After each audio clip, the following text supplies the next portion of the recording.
bagaimana nih kabarnya? Semoga teman-teman senantiasa sehat dan juga selalu antusias dalam mengejar ilmu di SMA Negeri 1 Kepanjen tercinta ini.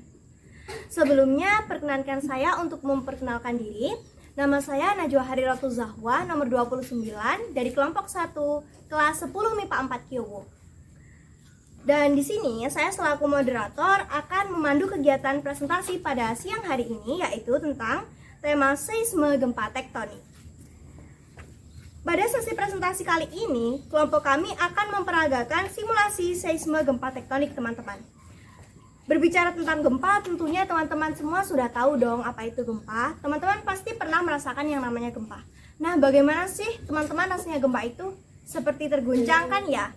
Ya, sama seperti kamu melihat dia dengan yang lain. Jadi rasanya itu seperti goyang-goyang, teman-teman. Kalau kenceng sekali tuh rasanya seperti ngefly gitu. Nah, guncangan-guncangan atau goyangan-goyangan yang kita rasakan itu sebenarnya karena apa sih, teman-teman? Terus apa sih sebenarnya gempa itu? Dan apa sih seharusnya yang kita lakukan pada saat terjadi gempa? Nah, semua itu akan dibahas oleh teman-teman saya, yaitu Fania dan Nadia sebagai presentator dan juga Mailani dan Dava sebagai simulator. Untuk teman-teman dipersilakan untuk memperkenalkan diri masing-masing. Hai teman-teman, saya Fania Rama Auliananda, absen 35. Saya sebagai presentator. Hai, nama saya Nadia Rahma, nomor absen 28 sebagai presentator. Hai, nama saya Mailani Indah Parwati, nomor absen 25 sebagai simulator. Hai, nama saya Muhammad Dava Lutfiar Jansyah, nomor absen 26 sebagai simulator. Nama saya Diani Maharasati, nomor 31 sebagai tim produksi. Nama saya Ravalani Tantika Putri, nomor 33 sebagai tim produksi. Nama saya Rasendria Fausta Adinata, nomor 32 sebagai tim produksi. Pada presentasi kali ini akan dibagi menjadi dua sesi, yaitu di sesi pertama, pemateri akan menjelaskan mengenai seisme gempa tektonik. Dan di sesi kedua akan ada simulasi oleh tim simulator. Seisme atau biasa dikenal dengan istilah gempa bumi adalah fenomena getaran bumi yang terjadi karena tumpukan energi dari dalam bumi atau tenaga endogen yang dilepaskan. Gempa bumi terjadi dengan tidak memiliki tanda-tanda yang spesifik akan terjadinya gempa dan berlangsung secara singkat maupun lama. Meskipun begitu, getaran bumi dapat diukur dengan menggunakan alat yang bernama seismograf dalam satuan skala Richter, sehingga kekuatan dan jangkauan getarannya dapat diketahui. Secara matematis, gempa terkuat itu gak ada batasnya. Tapi ternyata aslinya gempa bumi itu maksimalnya ada di skala 10. Kenapa bisa begitu?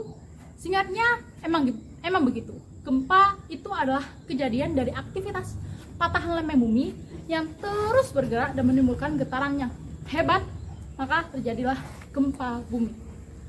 Untuk menghasilkan gempa yang besar, membutuhkan patahan lempeng yang besar juga. Berdasarkan penyebab terjadinya gempa, terdapat 3 jenis gempa bumi, yaitu yang pertama gempa tektonik. Gempa tektonik adalah gempa bumi yang disebabkan oleh aktivitas tektonisme berupa pergeseran antara lempeng-lempeng tektonik yang menyebabkan bentuk relief permukaan bumi beragam. Gempa vulkanik. Gempa vulkanik adalah gempa bumi yang disebabkan oleh aktivitas vulkanisme berupa letusan gunung berapi. Gempa runtuhan. Gempa runtuhan terjadi pada skala yang kecil dan biasanya terjadi pada area yang memiliki banyak rongga di bawah tanah. Gempa ini juga dapat disebabkan oleh aktivitas manusia, misalnya di area pertambangan. Nah, pada video kali ini kami akan mempraktekkan serta menjelaskan simulasi dari gempa tektonik. Yuk, kita lihat bersama. Bumi memiliki beberapa lapisan atau lempeng yang terus bergerak. Perubahan letak lapisan bumi secara mendatar atau vertikal. Pada umumnya, bentuk hasil tenaganya berupa lipatan dan patahan. Nah, gempa tektonik disebabkan adanya kegiatan tektonik lempeng. Gempa bumi ini terjadi di zona batas antara lempeng dan patahan. Patahan sendiri adalah proses tektonisme yang terjadi akibat pengaruh tenaga dari arah horizontal maupun vertikal. Oleh karena itu, membentuk patahan naik dan patahan turun. Nah, bagaimana sih awal mula terjadinya gempa tektonis? Awal mula terjadinya tektonis yaitu bumi memiliki lapisan-lapisan yang terus bergerak. Karena terus bergerak, maka lapisan tersebut mengalami perubahan letak ke arah vertikal maupun horizontal. Ketika lapisan-lapisan tersebut bertemu membentuk sebuah patahan, maka akan menimbulkan getaran. Getaran tersebut memiliki energi yang bermacam-macam. Ada yang energinya kecil dan tidak mengakibatkan perubahan relief bumi. Jika energinya besar, maka akan mengakibatkan perubahan yang parah seperti retakan yang ada pada daratan.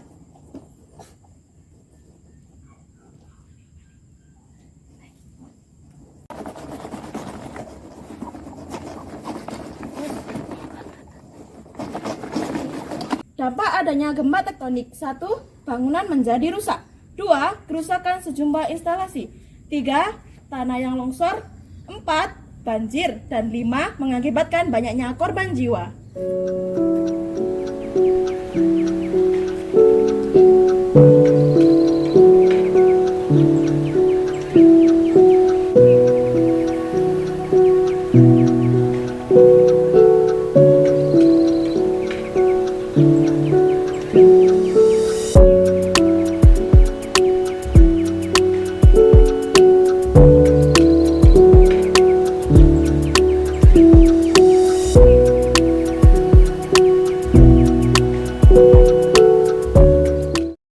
Lakukan pada saat terjadi gempa. Berikut adalah cara-cara yang harus kita lakukan ketika ada gempa.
Alhamdulillah, rangkaian presentasi pada hari ini telah berjalan dengan baik. Kami ucapkan terima kasih kepada teman-teman yang sudah menyaksikan dan juga menyimak presentasi kami dengan baik. Saya selaku moderator dan juga teman-teman saya selaku presentator, simulator dan juga tim produksi mengucapkan terima kasih yang banyak dan mohon maaf apabila ada kesalahan. Terima kasih, kami undur diri. Wassalamualaikum warahmatullahi wabarakatuh.